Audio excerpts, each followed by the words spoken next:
Audio Jungle.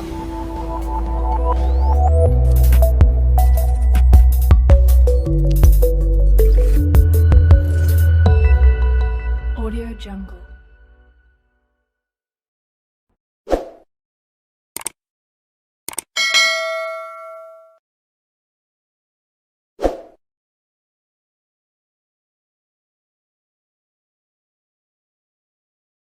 Right, stress. And stress is what denoted by basically sigma, and sigma stress is nothing but force by area. That also sometimes you can write load by area, right? This is sigma. And what is the pressure? Pressure is also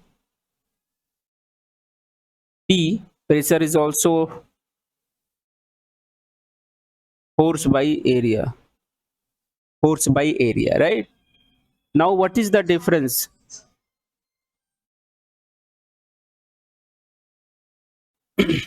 Pressure is also force by area. Always remember two types of area we have. Okay, if you see the area, actually basically basic two types, but more than this two types also we can define area. One is surface area and another is one is surface area and another is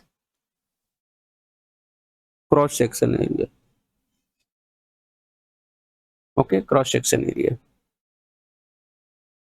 right? Surface area in the sense, if I will take this object, if I will take this object, so obviously this object, if it is a 3D object, something like this. Now if you see, if we'll talk about the surface area, so now our load is what, suppose acting for this particular surface area. So once the load is tangentially acting, for tangential load, for tangential load we have to check surface area, because load is acting tangentially, hence the whole surface we have to talk, like the load is what acting in this way, so this surface area will be considered. But suppose now this is the object, okay, so once the load is what acting normal to the, this is the load, maybe inward or outward, this is the load here, tangent, and this is also load. So if the load is what acting normal to the surface, normal to the surface, normal to the surface means this one, normal to the surface, then for the load we'll have to use cross section area. Cross section area, okay, always remember. So like if you talk about the pressure and stress, so pressure always act normal to surface. Pressure always act normal to surface. But what about stress? Stress can act both normal and tangential to surface, right? This first point you need to remember. Anyway, by the formula, if you check both stress and pressure, both formula is what, same. Then how to define? Pressure is force by area and stress is also force by area, that means load by area. How to differentiate this pressure and stress? So physically, you just try to understand this. What is the stress? What is the stress? What is the stress? So stress is nothing but it's a induced quantity. It's a induced quantity.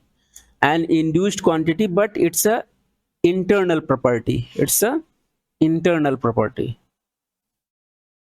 It's a internal property. Okay. But what about the pressure? Pressure, it's a externally applied.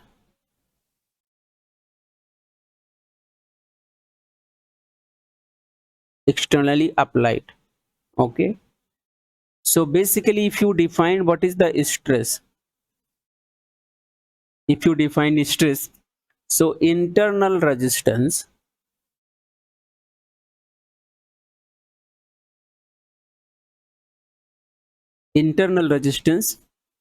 which the body offers offers to meet offers to meet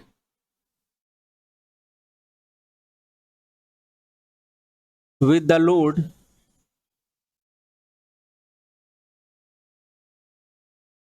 is called stress. Is called stress, right? Meaning is very clear. You see, suppose we have the object. Now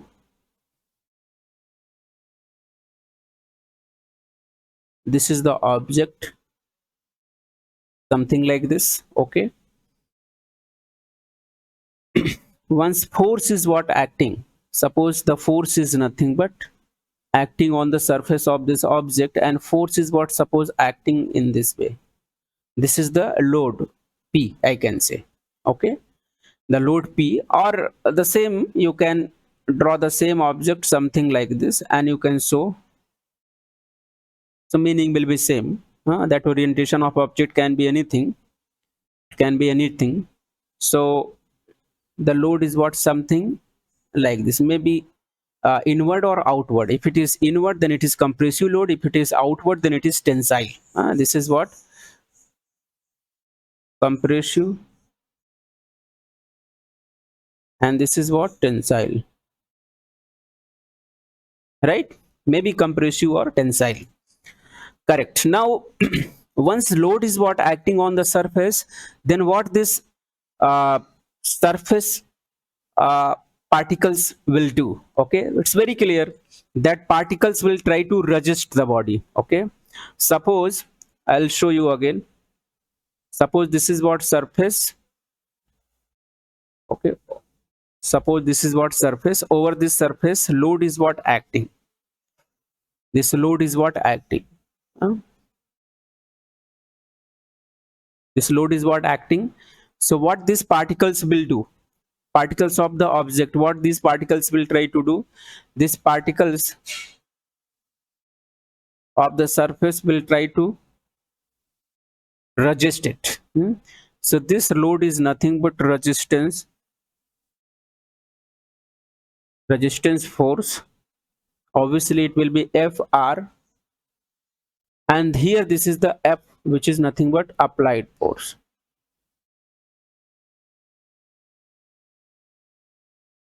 Which is nothing but applied force. Okay. Now at equilibrium,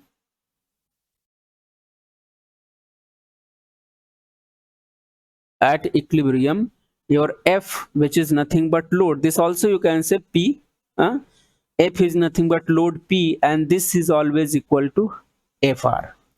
So if you define the stress, so stress is always resistance force. Resistance force divided by area where it is acting. And if you check the resistance force, it's nothing but P. What is the P? Load. This also P by area. So for that reason, if you check, sigma is nothing but P by area. Now the point is why it is called internally induced, why it is induced quantity, why stress is induced quantity. Now somewhere I have written, see, induced quantity. Why stress is induced quantity? Now you focus on it. Why resistance force is what generated? Huh? This resistance force is what generated, and it is induced, and that is the force of combined force of the particles basically. And this force is what always uh, available when any external applied load is what any external force is what applied on the surface of the object. All right, if there is no applied force externally, then there is no resistance force. You got my point or not? Suppose there is wall, so if you are hitting on the ball, so the same force will be you can say getting on your hand from the wall also. So that is what it's a resistance force.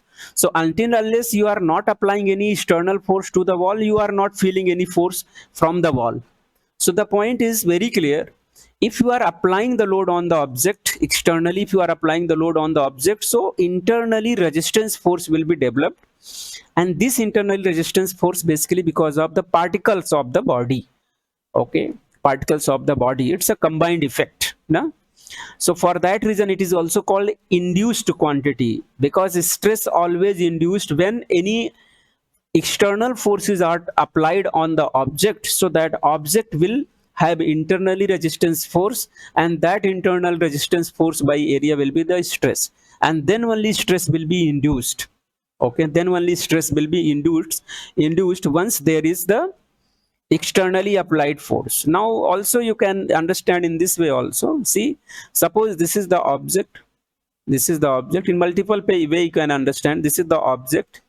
Now for this object, if external applied load P we have here, P we have, okay. Now you can check, obviously somewhere this object will break, because tensile load we have just opposite, so this object may break. Obviously there will be force, and because of that force this object will break longitudinally. I'm saying if this object is what going to break, so this object may have the shape something like this. This is one, and the similar one you can say half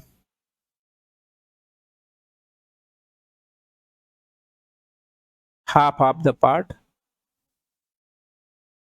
something like this. Okay, this is the load P, and obviously this is the line. Once this object you will combine, then again you will get the same object. But what force effect you will get here? This load P you are getting, that is tensile load, and because of this tensile load P, your block is what going to break. But before breaking, what will be there? There will be resistance. This body will try to resist to the breaking. Okay, so that resistance will be always opposite, because this load is what acting in this way, so resistance force will be acting in this way. See, in this way it will be acting. Similarly, this is what FR. And similarly for this object also, because load is what acting this side, so here also resistance force will be acting like this. Is nothing but FR. So this resistance force is nothing but FR, and because of this only, this block easily not going to break, because of this FR only. This FR is what, because of this only, this block is what, even though tensile load is what acting, but it is not going to break. So who is resisting? This FR is resisting. Okay, so now if you ask what is the stress, so that stress is nothing but for this object is this FR, that is the resistance force divided by area. Okay, that average area you have to take, and resistance force by area will give the stress here. Okay, Always remember, and you can think once this object again you combine this Fr will be eliminated. Because if you check the resultant, this Fr is what going in this way, so it just take positive. This Fr is what force, because it's a vector quantity, so Fr is what going in this way, so it is just a negative, so positive negative again it becomes 0. So once you combine the body, there is no resistance force. Okay, and obviously once load is what externally applied, so then automatically this resistance force is what generated inside the object, and this resistance force divided by area will be the stress. But you can ask, sir, why we are writing equation for stress is load by area, and we are writing for stress, we are writing this, what is the load acting, suppose load is what acting P, so I can say P by area. This is generally we have seen uh, the stress formula. Yes, that is also correct. Why? Because at equilibrium, because at equilibrium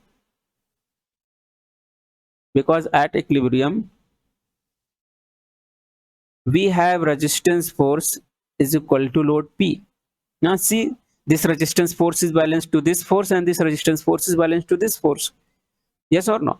So this resistance force is always equal to load. Hence, we are not going into in detail of it in resistance force and all, because we generally will not get. So we can say this is also equal to load, and externally applied load will be available, because you are applying the external load 10 Newton, 20 Newton, and that is known value, and stress you can calculate load by area. So this is the story behind the stress. Okay, done. This is the stress. Now what about the pressure? Because here I have told you stress and pressure is very similar to each other. Okay, very similar to each other. But now formula wise and unit wise you can say, but concept wise it is just opposite. One is internally induced quantity, so another is externally induced quantity. Okay, right. Here I have written this formula, force by area for pressure as well as stress. These are the difference I have explained you one by one. Now we'll talk about the pressure.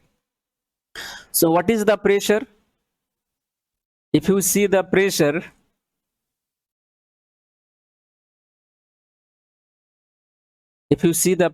P, this is also force by area. Already I have explained, but now how it acts on the object, that I want to tell you.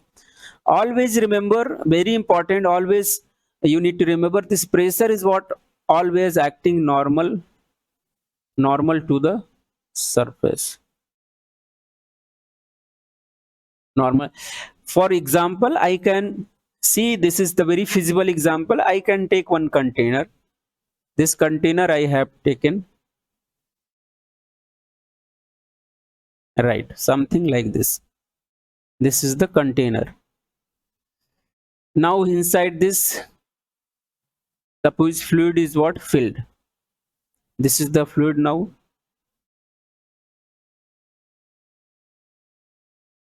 Right. Now inside this container, I have to place one block.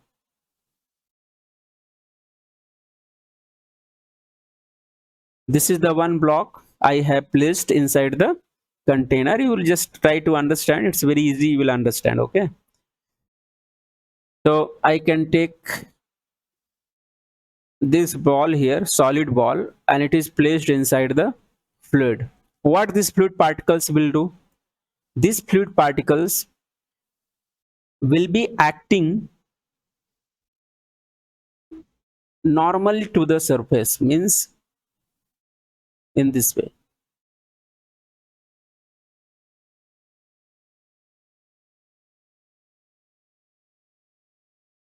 And that is nothing but hydrostatic pressure. Now, this is nothing but hydrostatic pressure, which is nothing but P. P is nothing but hydrostatic pressure. Okay, P is nothing but hydrostatic pressure. That is very basic, and you already have seen in fluid mechanics and all.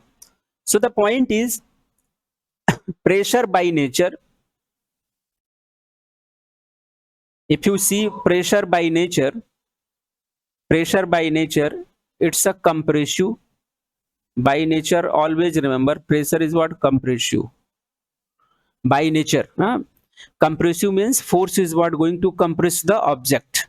It is going to shorten the size of the object. It is going to shrink the object. Okay, so pressure is always compressive by nature. Like we are always, it's not all about only container, it's all about the atmospheric pressure also. Everybody knows, for us, we are roaming here and there on the surface of earth, and the pressure is what acting, that is the 1 bar atmospheric pressure, and it's by nature it's a compressive nature.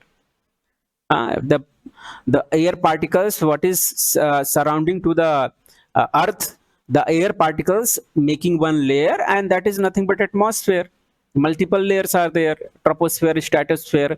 So that is the air layer basically. Okay, and these layers basically acting downwards because of the gravity effect towards the earth, it is acting.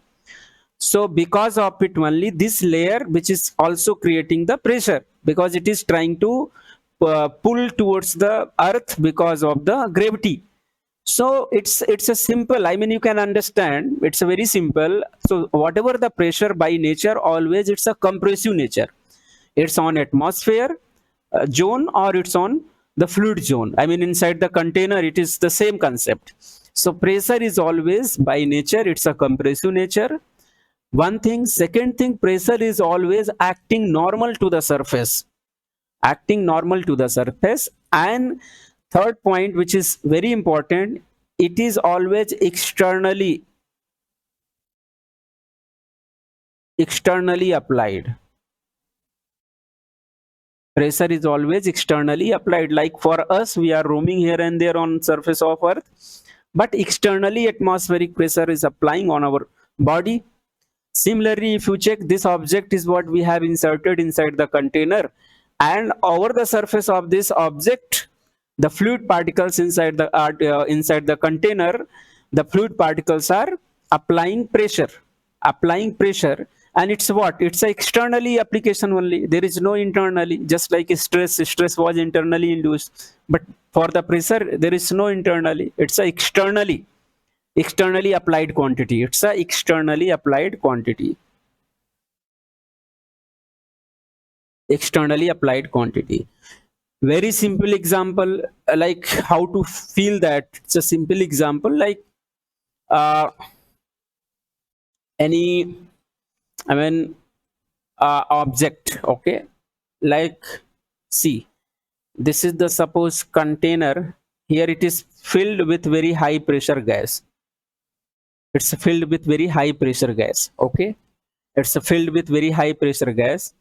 Now what happening, if it is filled with very high pressure gas, so the particles, because we have particles, air particles here, and it will be acting normally to the surface. Okay, normal to the surface, right? So this is the pressure. This is the pressure, whatever it is acting on the surface, that is nothing but air particles. But both you can check here, this is the pressure now. Okay, here the particles are available, and these particles, because it is highly pressurized vessel, so these particles will be acting normal to the surface. So this container will experience pressure, and that is P, you can say. Okay, pressure P. But what about the surface? Suppose this is the surface here.